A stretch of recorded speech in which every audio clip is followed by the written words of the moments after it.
February the 7th, 2002. A cold morning in Washington, District of Columbia. The marble corridors of the Hart Senate office building echo with the footsteps of reporters and camera crews. They have come to witness something extraordinary. In just a few hours, Jeffrey Skilling, the former chief executive of what was once America's seventh largest corporation, will sit before a congressional committee and utter words that will ring through financial history. Words that seem impossible to believe. "I had no idea," he will say, "that the company was in anything but excellent shape." But how could this be true? How could the man who ran Enron, a company that just 2 months earlier had filed for the largest corporate bankruptcy in American history, how could he claim to know nothing? How could $74 billion in shareholder value simply vanish, while the chief executive remained oblivious? Turn off the lights, close your portfolio, and plug in your earphones.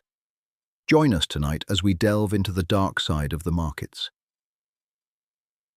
The morning air in Houston carried the scent of oil refineries and ambition. This was February 2001, and the city pulsed with energy. Literally, natural gas flowed through pipelines that stretched across continents. Electricity crackled through power lines that connected distant cities. And at the center of it all, rising from the downtown streets like a monument to American capitalism, stood Enron Center. The building gleamed in the Texas sun, 50 floors of glass and steel. Inside, traders moved between computer screens with the urgency of battlefield commanders. The air hummed with the sound of cooling systems working overtime, keeping the servers running, keeping the money flowing. This was the world Jeffrey Skilling was about to inherit. For years, he had served as president under Kenneth Lay, Enron's founder and chairman. But Lay was stepping aside. Personal reasons, they said. And so on this February morning, Skilling would become chief executive of what many considered the most innovative company in America. The energy industry was changing. No longer were companies content to simply drill for oil or burn coal to make electricity. Now they traded energy like stocks. They bought natural gas in Louisiana and sold it in California. They purchased electricity from one power plant and delivered it to another. They created contracts for energy that would not be delivered for years, maybe decades. And Enron did it better than anyone else. The company had grown from a regional natural gas supplier into something much larger, something more complex. By 1989, it had become the largest natural gas merchant in North America and the United Kingdom. But that was just the beginning. Under Skilling's guidance, Enron had embraced what they called mark-to-market accounting. It was a revolutionary approach. Instead of waiting years to recognize profits from long-term contracts, they could book those profits immediately. A 20-year natural gas deal worth millions. They could count that money today, based on their projections of what it would be worth. The stock market loved it. Enron's share price climbed steadily through the 1990s. Analysts praised the company's innovation. Business schools taught case studies about Enron's success. Kenneth Lay became a fixture at political fundraisers and economic summits. But there was something else happening. Something that would not become clear until much later. The winters in Houston are mild, but February 2001 felt colder than usual. Perhaps it was the weight of responsibility settling on Skilling's shoulders. Or perhaps, somewhere deep in his mind, he sensed what was coming. Spring arrived in Houston with its usual humidity. By April, the air had grown thick and heavy. But inside Enron Center, the atmosphere was about to become even more uncomfortable. On April 17, 2001, Skilling found himself on a conference call with Wall Street analysts. These were the people who followed Enron's stock, who recommended whether investors should buy or sell. who asked the hard questions that executives preferred to avoid. One analyst, Richard Grubman, had a particularly uncomfortable question. Enron, he pointed out, was the only company that did not release a balance sheet alongside its earnings statements. How could investors properly evaluate the company without seeing its assets and liabilities? What happened next would become legendary on Wall Street, not for its brilliance, but for its stunning lack of judgment. Skilling stammered for a moment. Then his voice hardened. Instead of answering the question, he launched into a personal attack on Grubman. The words were sharp, unprofessional, the kind of outburst that makes investors wonder what a company might be hiding. The call ended in awkward silence. But word spread quickly through the financial district. Enron's chief executive had lost his temper over a simple accounting question, a question that any public company should be able to answer without hesitation. The summer of 2001 was brutal in Houston. The heat pressed down on the city like a weight. Inside Enron Center, the air conditioning worked constantly, but it could not cool the growing tension. Sharon Watkins felt it too. As a vice president in Enron's development division, she had watched the company's accounting practices with growing unease. She understood the energy business, she understood finance, and she understood that something was very, very wrong. The mark-to-market accounting that had made Enron famous. It was being pushed beyond all reasonable limits. Future profits were being booked immediately, based on assumptions that seemed increasingly optimistic. Worse, the company had created a web of off-balance sheet partnerships, entities with names like Chuco and Jedi and LJM. That seemed designed to hide debt and inflate earnings. On August 15, 2001, Watkins sat down at her computer and began typing. She would send an anonymous letter to Kenneth Lay, who had returned as chairman after Skilling's temporary departure for personal reasons. The letter would be brief but devastating. Enron, she wrote, will implode in a wave of accounting scandals. A week later, on August 22nd, Watkins requested a private meeting with Lay. This time, she did not hide her identity. She handed him a 6-page letter that detailed the accounting problems she had discovered. The company was using partnerships to hide losses, she explained. It was booking profits that might never materialize. The entire structure was unstable, a house of cards that could collapse at any moment. Lay listened carefully. He asked only one question. Had she shared these concerns with anyone outside the company?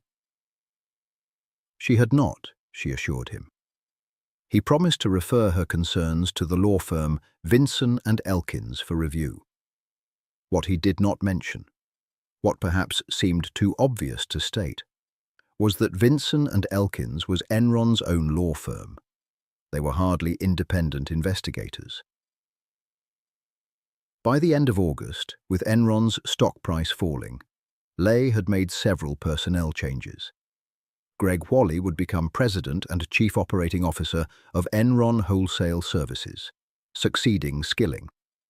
Mark Frevert would become vice chairman. The company was trying to project stability, trying to reassure investors that everything remained under control.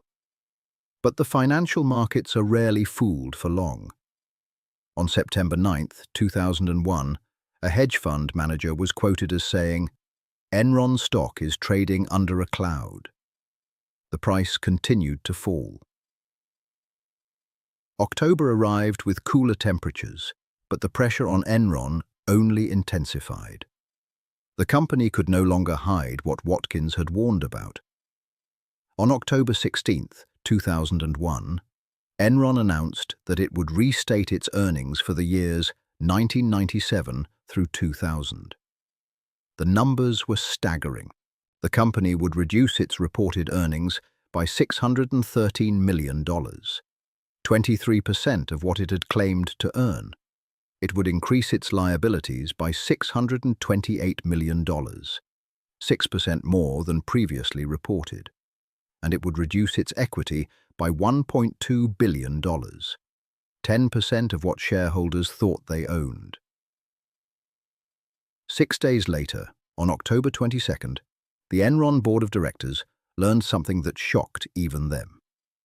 Andrew Fastow, the company's chief financial officer, had earned $30 million from managing the LJM partnerships, the same entities that were at the center of the accounting scandal. That same day, the Securities and Exchange Commission announced it was investigating Enron's business dealings. The stock dropped 20% in a single session. 2 days later, Enron fired Andrew Fastow. Kenneth Lay faced a dilemma. Throughout this period, from August through the end of October, he had been selling his Enron stock, 918,000 shares in total. At the same time, he had been assuring employees and investors that the company was financially sound. The contradiction was stark. If Enron was healthy, why was its chairman selling? If it was in trouble, why was he not warning others? By October 30th, the credit rating agencies had seen enough. They downgraded Enron's debt rating, making it more expensive for the company to borrow money. The stock price continued to fall. Hope arrived on November 8th in the form of a merger announcement. Dynegy, another energy company, had agreed to acquire Enron. The deal would assume nearly $13 billion of Enron's debt, plus up to $10 billion more in hidden obligations that were just coming to light. For 3 weeks, it seemed that Enron might survive. The merger would provide stability. Jobs would be saved. Shareholders might recover some of their losses. But on November 28, 2001, Dynegy walked away from the deal. The hidden debts were too large. The accounting problems too severe. The risk too great. That same day, credit rating agencies cut Enron's debt to junk status. The stock fell to 61 cents per share. 4 days later, on December 2, 2001, Enron filed for Chapter 11 bankruptcy protection. With $63.4 billion in assets, it became the largest corporate bankruptcy in United States history. The collapse happened with stunning speed. In less than 4 months, from August to December, one of America's most admired companies had disintegrated. Thousands of employees lost their jobs. Shareholders lost $74 billion. An entire industry began to question its accounting practices. And through it all, Jeffrey Skilling maintained his innocence. Speaking to the New York Times in December 2001, he repeated the words that would define his legacy. "I had no idea that the company was in anything but excellent shape." As it would transpire, the mechanics of Enron's collapse were both simple and extraordinarily complex. Simple in their basic dishonesty, complex in their execution. The foundation of the fraud rested on 2 pillars. The first was mark-to-market accounting, the practice of booking future profits immediately based on projected returns. The second was a network of off-balance sheet partnerships designed to hide debt and inflate earnings. Mark-to-market accounting was not inherently fraudulent. Energy companies legitimately used it to value long-term contracts. If Enron signed a 20-year deal to supply natural gas to a power plant, it made sense to recognize some of that future revenue immediately, discounted to present value and adjusted for risk. But Enron pushed this practice to extremes. The company began booking profits based on increasingly optimistic assumptions about future energy prices. It created complex derivative contracts whose value depended on mathematical models that few people understood. It recognized revenue from deals that might not generate cash for years, if ever. The partnerships were more problematic. Entities with names like Chuko, Jedi, and LJM appeared to be independent companies doing business with Enron. In reality, they were controlled by Enron executives, particularly Chief Financial Officer Andrew Fastow. These partnerships served multiple purposes. They bought assets from Enron at inflated prices, allowing the company to book immediate profits. They borrowed money that did not appear on Enron's balance sheet, hiding the true extent of the company's debt. They created the illusion of robust business activity when in fact Enron was often trading with itself. Fastow, as Chief Financial Officer, was uniquely positioned to orchestrate this scheme. He not only understood Enron's financial structure, he helped create it. Through his management of the LJM partnerships, he earned at least $30 million, though the actual amount was likely much higher. The conflict of interest was obvious. As Enron's CFO, Fastow had a duty to protect the company's interests. As manager of LJM, he had a financial incentive to extract as much money as possible from Enron. He was, in effect, negotiating with himself and enriching himself at his employer's expense. The California Public Employees Retirement System, known as CalPERS, played an unwitting role in the scheme. The pension fund invested in partnerships like Chuko and Jedi, believing them to be legitimate investment vehicles. In reality, these partnerships were mechanisms for hiding Enron's debt while generating fees for Fastow and his associates. When auditors later untangled these arrangements, they found that Enron had understated its debt by hundreds of millions of dollars while overstating its earnings by a similar amount. The restatement announced in October 2001 was just the beginning, the visible tip of a much larger iceberg. The warning signs had been there for those who knew how to look. In September 2000, the Wall Street Journal had published an article questioning Enron's mark-to-market accounting practices. The newspaper pointed out that the company's earnings were highly dependent on assumptions about future energy prices, assumptions that could easily prove wrong. But most investors ignored such warnings. Enron was growing rapidly. Its stock price was rising.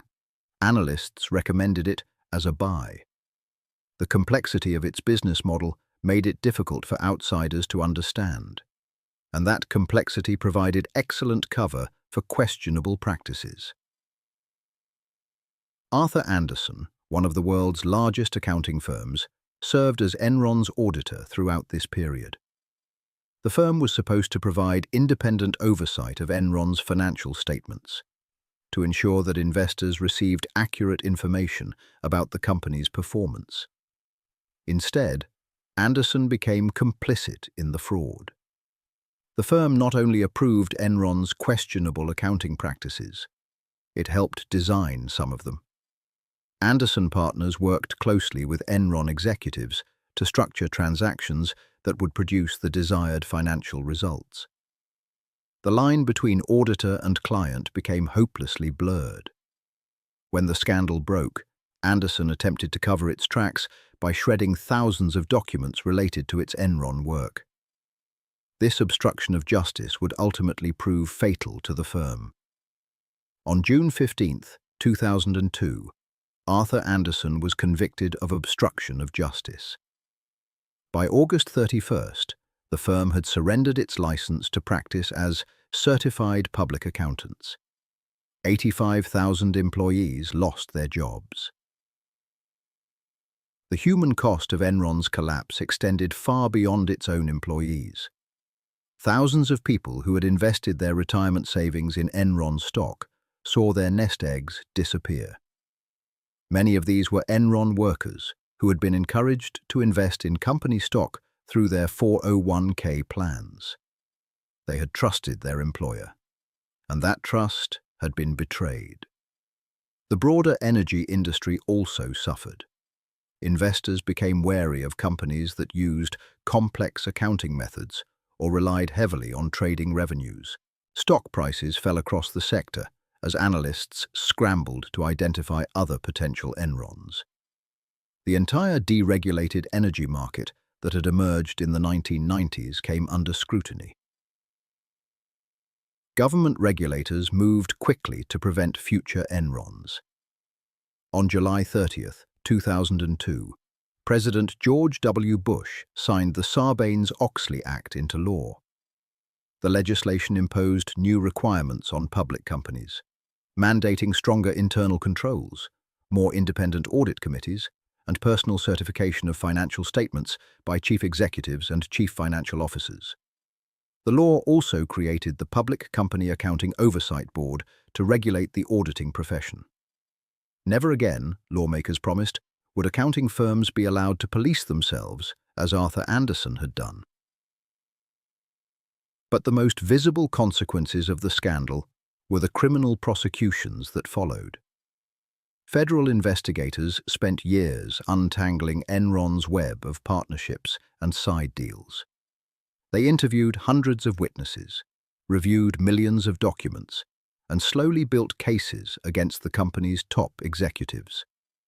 Andrew Fastow was indicted on October 31, 2002, on 78 counts of fraud, money laundering, and conspiracy.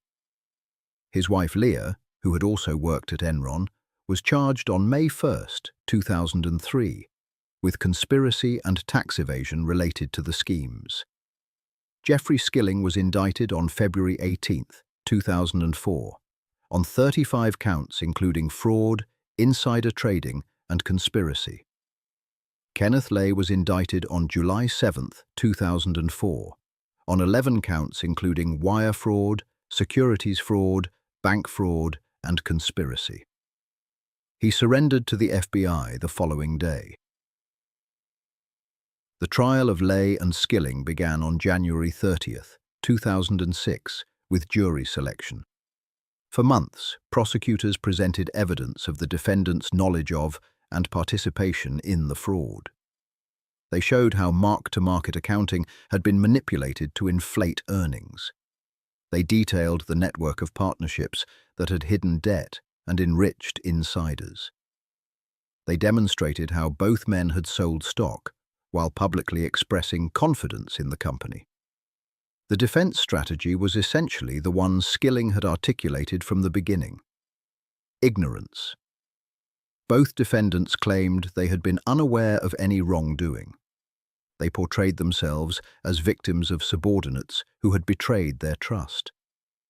They argued that their accounting methods, while aggressive, had been approved by Arthur Andersen and therefore were legitimate.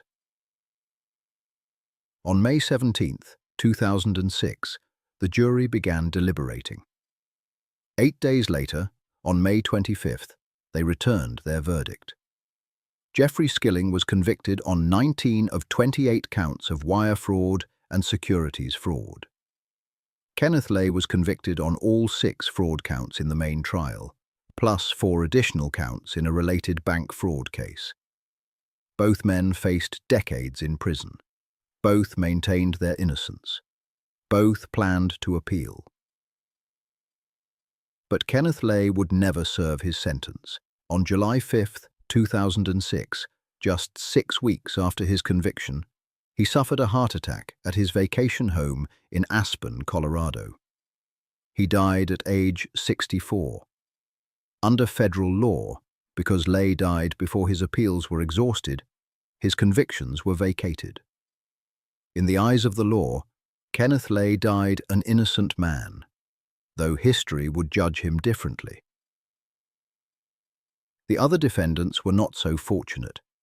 Andrew Fastow was sentenced to 6 years in prison on September 26, 2006. His wife Leah received 1 year.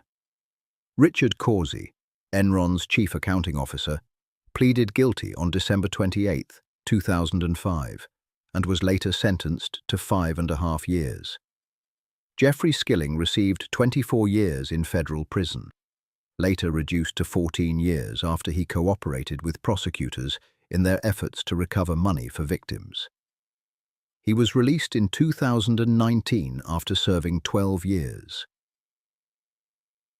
The Enron scandal marked the end of an era. The 1990s had been a time of boundless optimism about American business. Technology was revolutionizing entire industries. Globalization was opening new markets. Financial innovation was creating new ways to manage risk and generate returns.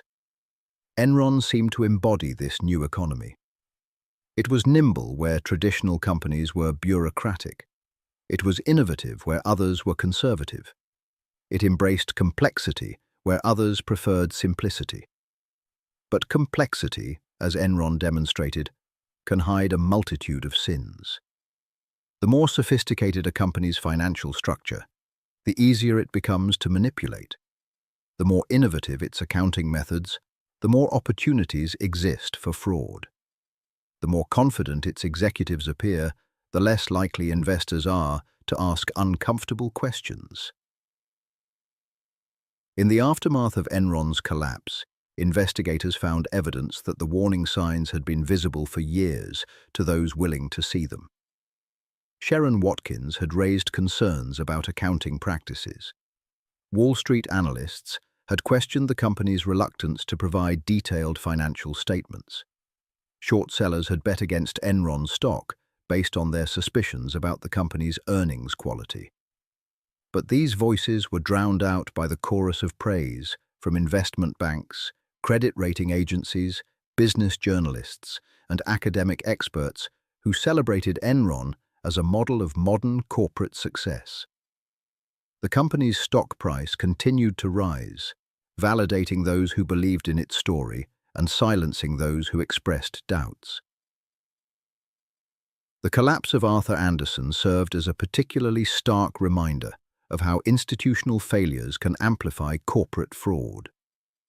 Andersen had been one of the Big Five accounting firms, with a reputation built over decades of professional service. The firm's auditors were supposed to be independent watchdogs, protecting investors from corporate malfeasance. Instead, they became enablers.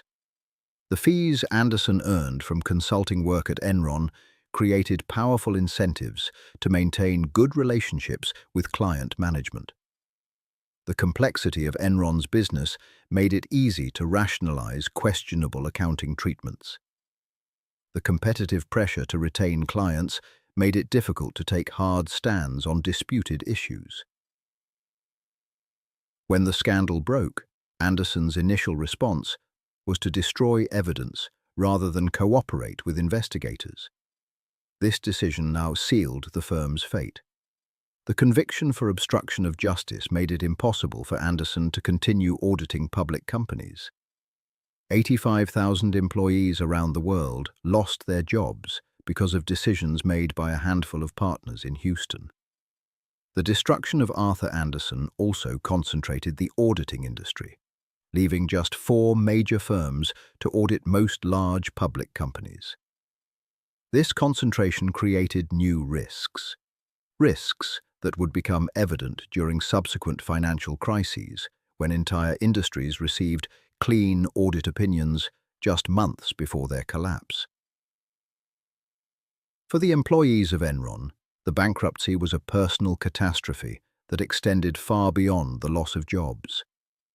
Many had invested heavily in company stock through their retirement plans, believing in the vision that management had articulated.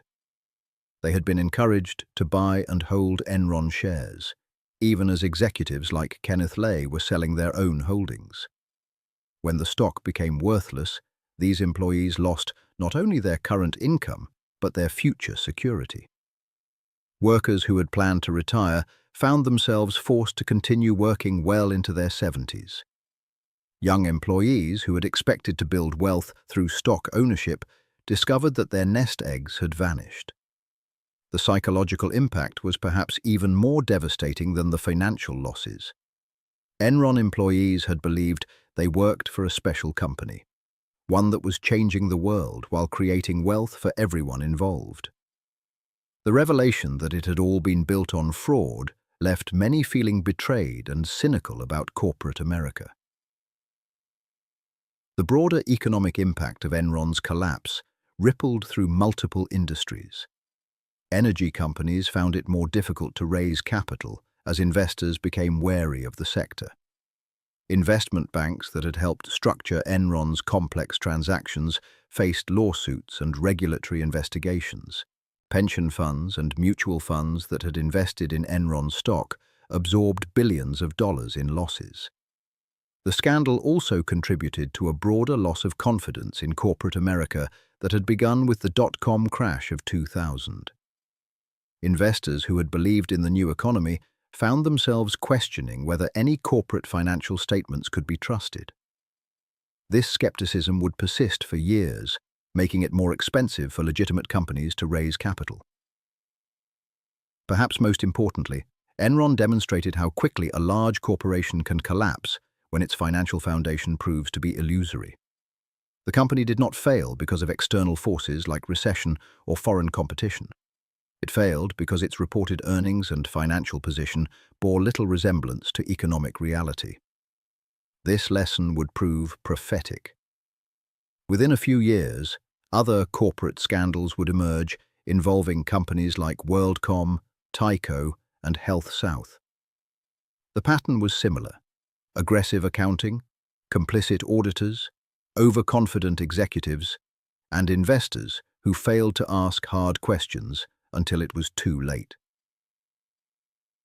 The Enron case also highlighted the limitations of financial regulation in preventing fraud. The Securities and Exchange Commission had oversight responsibility for Enron's disclosures, but the agency lacked the resources and expertise to detect sophisticated accounting manipulations. The complexity of modern financial instruments made it easy for companies to structure transactions that complied with the letter of accounting rules while violating their spirit.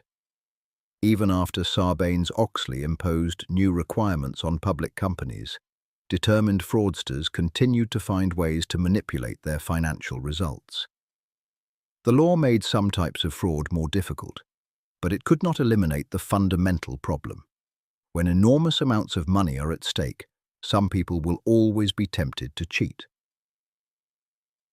For Jeffrey Skilling, the man who claimed to know nothing about his company's true condition, the Enron scandal became the defining event of his life.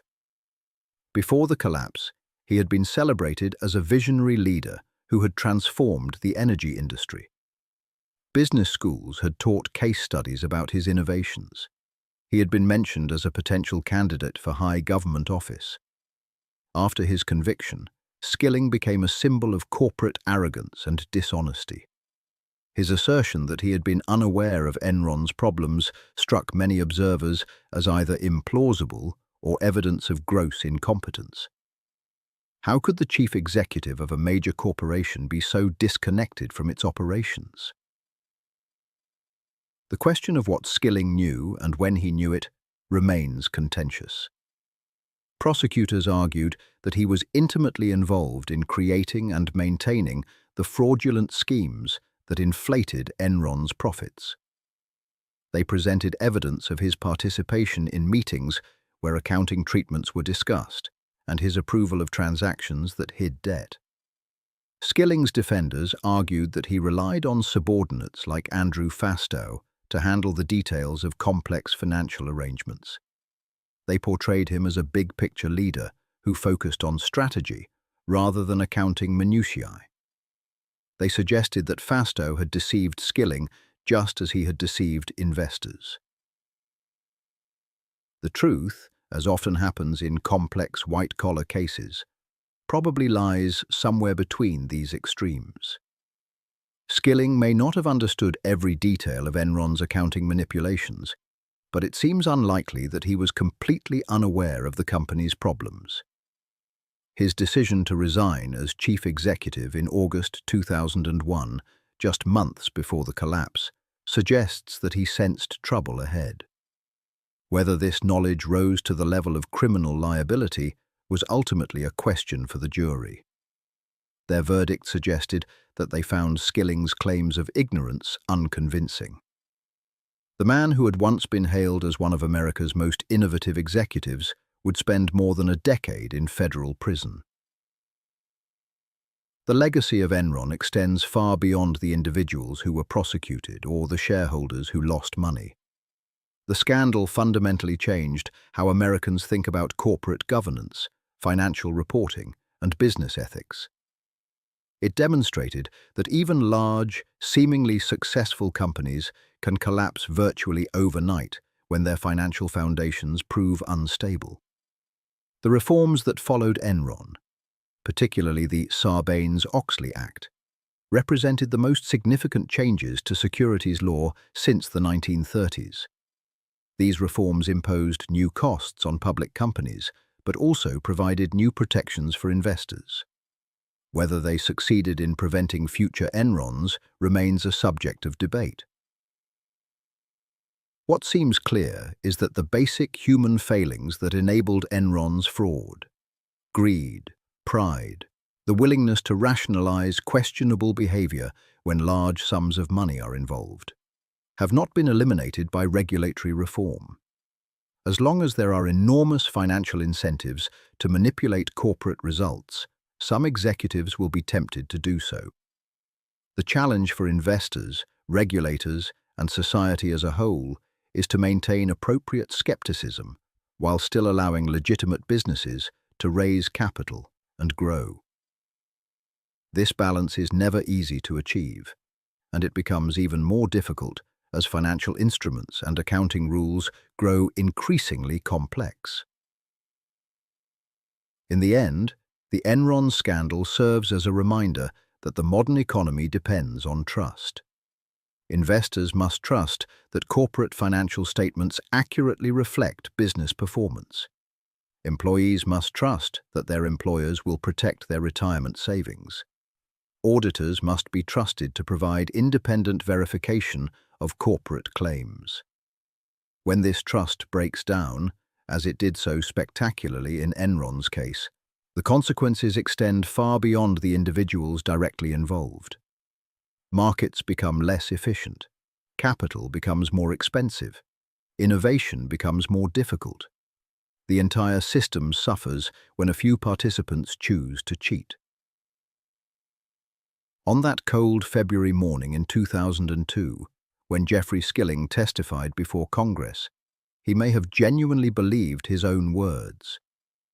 Perhaps he had convinced himself that Enron's collapse was due to market forces beyond his control.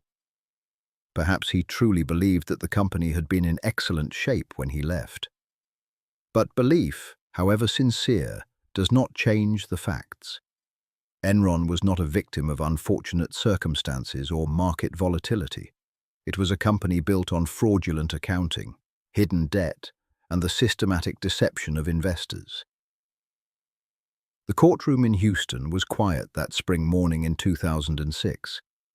Outside, the Texas heat was already building, but inside the federal courthouse, the air conditioning hummed steadily. Jeffrey Skilling sat at the defense table, his hands folded, his face impassive. Across the room, prosecutors shuffled through their final documents. The jury had been deliberating for 8 days. 8 days of reviewing thousands of pages of evidence. 8 days of trying to untangle the web of partnerships and accounting schemes that had brought down Enron. When the verdict came on May 25th, it was decisive. 19 guilty verdicts out of 28 counts for Skilling. All 6 fraud counts for Kenneth Lay, the man who had built Enron from a regional gas pipeline company into a global energy giant would die a convicted felon. The man who had transformed it into a trading powerhouse would spend the next 12 years in prison. But the human drama, compelling as it was, obscured a deeper question. How had a fraud of this magnitude gone undetected for so long? How had so many intelligent, experienced professionals, auditors, analysts, regulators, board members, failed to see what Sharon Watkins had recognized from the inside? The answer lay in the very complexity that had made Enron appear so innovative. The company's business model was genuinely difficult to understand. Even sophisticated investors struggled to follow the logic of its trading operations and risk management strategies.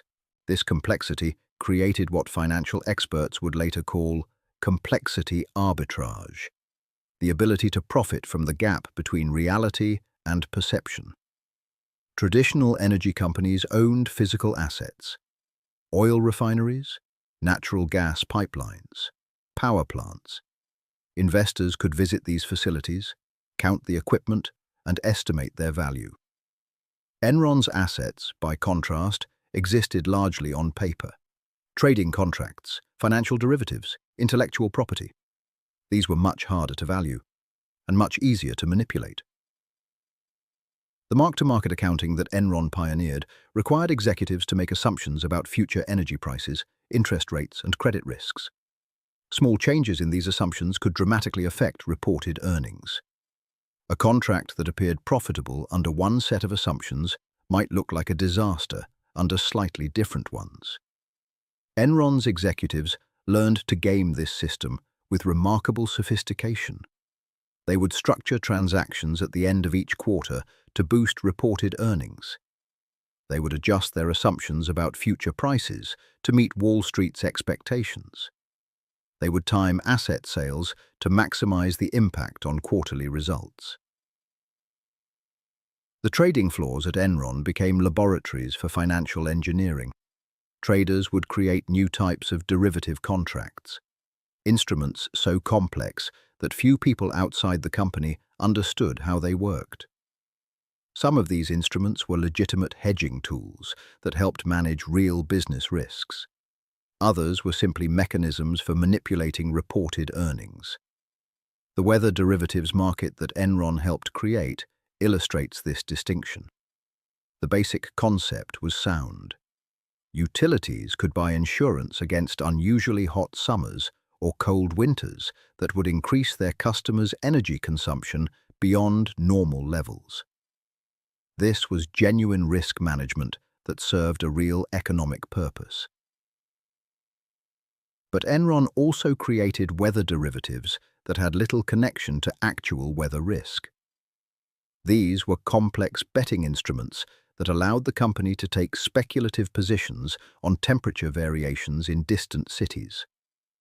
The profits and losses from these trades were often recognized immediately under mark-to-market accounting, even though the underlying weather events might not occur for months or years. The broadband trading venture that Enron launched in the late 1990s followed a similar pattern. The company claimed to be creating a market for internet bandwidth, allowing telecommunications companies to buy and sell network capacity just as they bought and sell electricity or natural gas. The idea had genuine merit. Internet traffic was growing explosively, and network capacity was often used inefficiently. A liquid market for bandwidth could theoretically help telecommunications companies optimize their investments and improve service quality. But Enron's broadband division became another vehicle for accounting manipulation. The company signed complex agreements with telecommunications companies that were structured more like financial derivatives than traditional business contracts. These agreements allowed Enron to book large profits immediately, even though the underlying technology market was still in its infancy. When the dot-com crash of 2001 destroyed demand for internet bandwidth, most of these contracts became worthless. But by then, Enron had already recognized millions of dollars in profits from deals that would never generate the promised cash flows. The company's broadband division quietly shut down, but the fictional earnings remained on Enron's books. The partnerships that Andrew Fastow created represented the most cynical exploitation of accounting rules. These entities had names that sounded like legitimate businesses: Chuco Investments, Jedi, LJM Cayman, Raptor. But their primary purpose was not to conduct business in the traditional sense.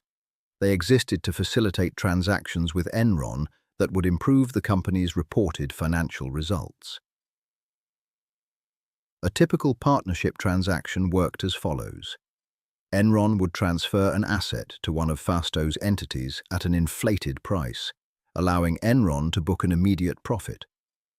The partnership would pay for this asset with borrowed money that was ultimately guaranteed by Enron itself. So Enron was effectively selling assets to itself and guaranteeing the loans used to buy them. Under accounting rules, these transactions appeared legitimate because the partnerships were technically independent entities. They had their own legal structure, their own management, and their own investors. CalPERS and other institutional investors provided some of the capital, creating the appearance of arm's-length dealing. But independence was largely illusory. Fausto controlled the partnerships through a web of management agreements and side letters. Enron provided most of their financing through guarantees and loans. The partnership's major business activities consisted of transactions with Enron. They were, in effect, subsidiaries disguised as independent entities. The most notorious of these partnerships was called Raptor. This entity was created in 2000 to help Enron manage the volatility of its merchant investments, stakes in other companies that Enron had acquired as part of its trading activities. When Enron's investments performed well, their gains were recognized as income, but when they performed poorly, the losses would damage Enron's earnings. Raptor was designed to provide insurance against these losses, to smooth out the volatility and allow Enron to report more predictable results. The mechanism was ingenious in its complexity. Raptor would sell derivatives to Enron that would pay off if Enron's merchant investments declined in value. In effect, Enron was buying insurance against its own losses. This might sound circular, and it was, but accounting rules allowed the arrangement because Raptor appeared to be an independent third party. The problem was that Raptor's ability to pay claims depended on the value of Enron stock. If Enron's merchant investments fell and its stock price also declined, as happened in 2001, Raptor would lack the resources to cover Enron's losses. The insurance would fail precisely when it was needed most. This correlation risk was not an oversight. It was a fundamental flaw in the entire structure, a flaw that became apparent when both Enron's stock price and its merchant investments began falling simultaneously in 2001. The California energy crisis of 2000 and 2001 provided another window into Enron's trading practices. As electricity prices in California skyrocketed and rolling blackouts affected millions of residents, Enron traders were recorded making jokes about the suffering they were helping to cause. Federal investigators later found evidence that Enron had employed trading strategies with names like Death Star, Fat Boy, and Ricochet to manipulate electricity prices in California. These strategies exploited loopholes in the state's deregulated electricity market to create artificial scarcity and drive up prices. The traders would schedule electricity deliveries that they had no intention of making, then collect payments for relieving the resulting congestion. They would export California's own electricity to other states, then sell it back at higher prices. They would shut down power plants for unnecessary maintenance during periods of peak demand. These activities were not necessarily illegal under the complex rules governing California's electricity market, but they revealed a corporate culture that valued profits above all other considerations, including the welfare of ordinary consumers who were paying the bills. When Enron's own internal communications were later released during bankruptcy proceedings, they provided disturbing insights into the company's mindset. Traders celebrated the misery they were causing in California. Executives discussed strategies for extracting maximum profits from the state's flawed deregulation scheme. There was little evidence of concern for the broader social impact of their actions. Arthur Andersen's role in enabling Enron's fraud remains one of the most troubling aspects of the entire scandal. As Enron's auditor, Anderson was supposed to provide independent verification that the company's financial statements fairly represented its business results. Instead, Anderson became a partner in deception. The accounting firm not only approved questionable transactions, it helped design them. Anderson consultants worked alongside Enron executives to structure deals that would achieve desired accounting results. The line between auditor and client became hopelessly blurred. The fees that Anderson earned from Enron created powerful incentives for this collaboration. In 2000, Anderson earned $25 million from auditing Enron, but $27 million from consulting and other non-audit services. The consulting tail was wagging the audit dog. David Duncan, the lead Anderson partner on the Enron account, was later described by colleagues as being completely captured by his client. He spent so much time at Enron's offices that he seemed more like an employee than an independent auditor. He participated in strategy meetings, advised on accounting treatments, and helped management respond to questions from analysts and regulators. When Sharon Watkins raised concerns about Enron's accounting practices, Kenneth Lay referred her letter to Vinson and Elkins, the law firm that served as Enron's general counsel. This decision epitomized the circular logic that pervaded Enron's governance. Vinson and Elkins had helped create many of the partnership structures that Watkins was questioning. The firm had provided legal opinions supporting Enron's accounting treatments. Its partners had personal and professional relationships with Enron's management that dated back years. Asking Vinson and Elkins to investigate Enron's accounting was like asking an architect to investigate whether his own building was structurally sound. The firm had every incentive to find that its previous work had been appropriate and that Watkins's concerns were unfounded. The investigation that Vinson and Elkins conducted was perfunctory at best. The firm interviewed a handful of executives, reviewed selected documents, and concluded that while some of Enron's transactions were aggressive, they did not violate accounting rules. This conclusion allowed Kenneth Lay to dismiss Watkins' warnings and continue business as usual. But perhaps the most damning aspect of Enron's fraud was the systematic deception of the company's own employees.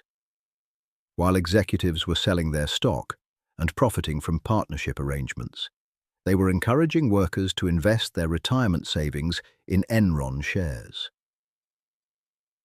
Company meetings featured presentations about Enron's bright future and the value of employee stock ownership. Workers were told that Enron stock was a safe, conservative investment that would provide security for their retirement.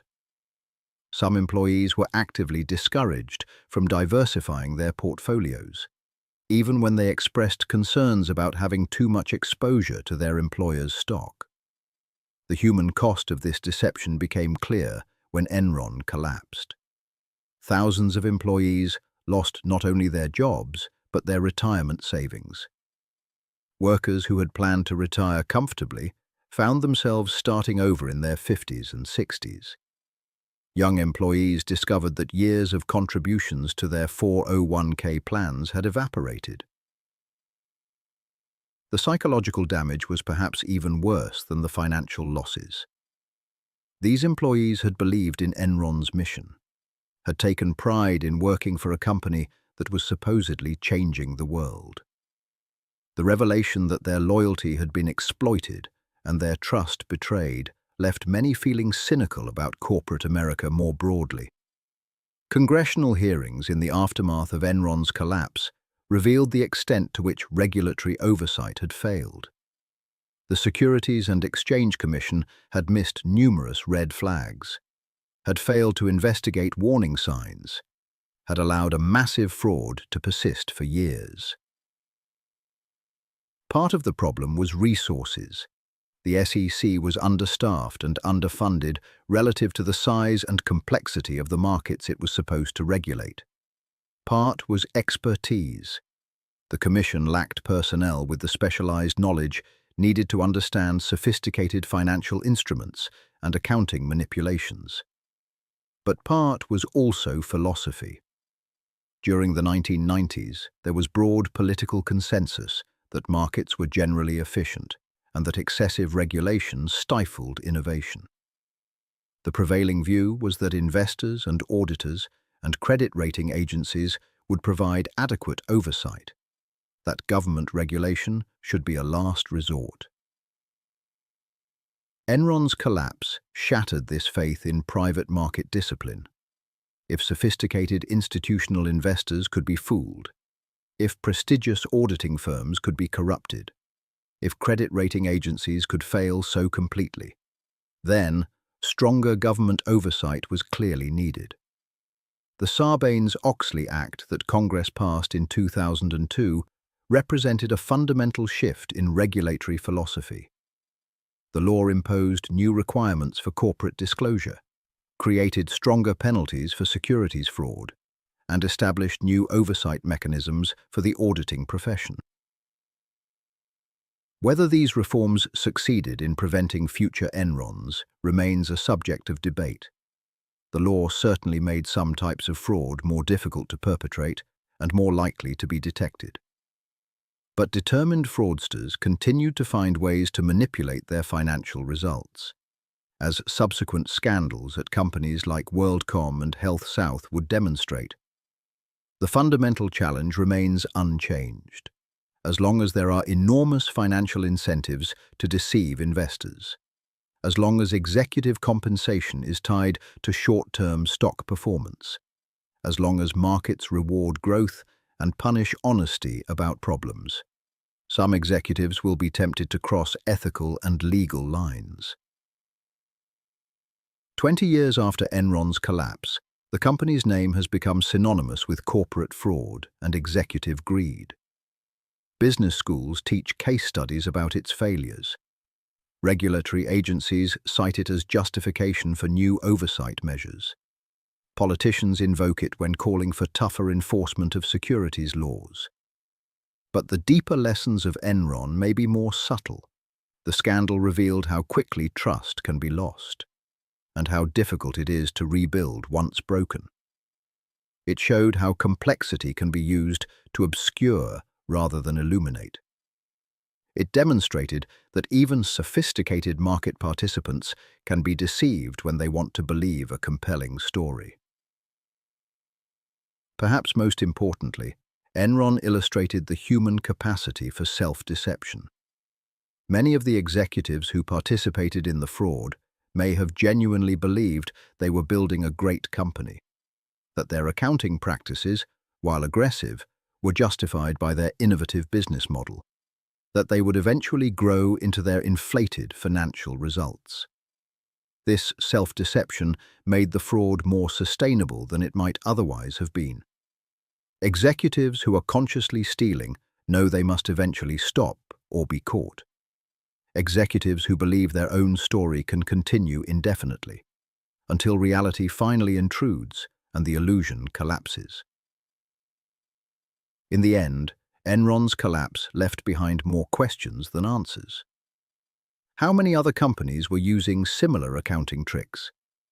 How could investors protect themselves from sophisticated fraud? Could regulation prevent future collapses without stifling legitimate innovation? These questions continue to resonate today as markets grow ever more complex and global. The specific techniques that Enron used may be obsolete, but the underlying incentives that drove its executives remain unchanged. The challenge for regulators, investors, and society as a whole is to remain vigilant, to ask hard questions, to maintain appropriate skepticism, even when doing so is uncomfortable or unprofitable. The Houston skyline still bears the scars of Enron's collapse. The company's former headquarters building, once a symbol of energy industry innovation, now houses other businesses. The trading floors where fortunes were made and lost have been converted to conventional office space. But the real monument to Enron's legacy is not physical. It lives in the memories of employees who lost their savings, investors who learned painful lessons about corporate governance, and regulators who discovered the limits of market discipline. It persists in the laws and procedures that were created to prevent future frauds, and in the knowledge that even the most sophisticated markets can be manipulated by those willing to deceive. But we will let you be the judge of that. Leave your thoughts in the comments. Join us next week for another story from the dark side of the markets, and sleep well tonight.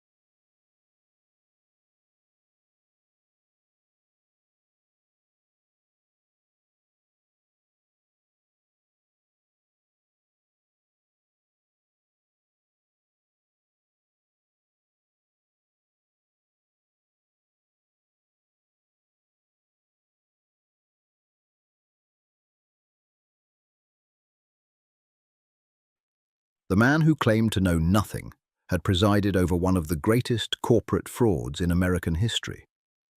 The jury that convicted him understood this. The judge who sentenced him understood this. History understands this. But we will let you be the judge of that.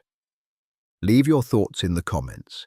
Join us next week for another story from the dark side of the markets, and sleep well tonight.